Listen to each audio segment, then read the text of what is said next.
that we have set up the user settings how we want them, the next thing we should set up is the startup file.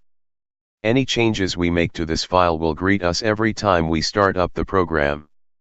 Blender 2.8 uses tabbed workspaces. Since there are a few of them that I never use, I like to remove them from the startup file. To do that, right-click the tab and select Delete. If it is a Blender created workspace, you can add it back later. If you created the workspace, you can add it back later as long as you do not save the file as the startup file. If you used Blender 2.79 or previous iterations of the program, you may have noticed a lack of the ability to quickly change between render engines. We can get something similar to that by splitting the Properties menu at a specific spot.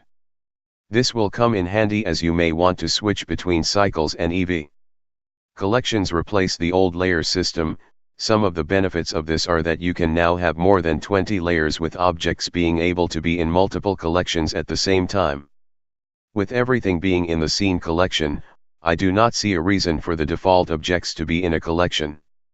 I also like to make specific changes like changing the filter in the outliner to show globally disable in render, and selectable. I also like getting rid of the symmetry mirror in sculpt mode.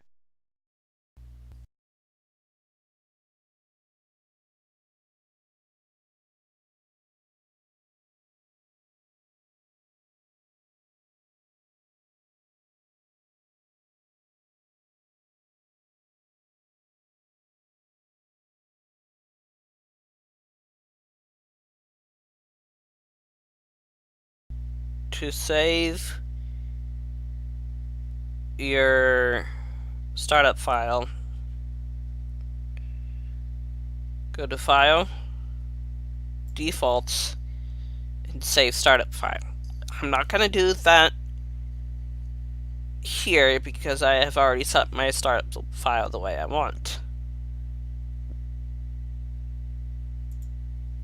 Instead, I'm going to click File, New, General, so discard changes, and we get my startup file.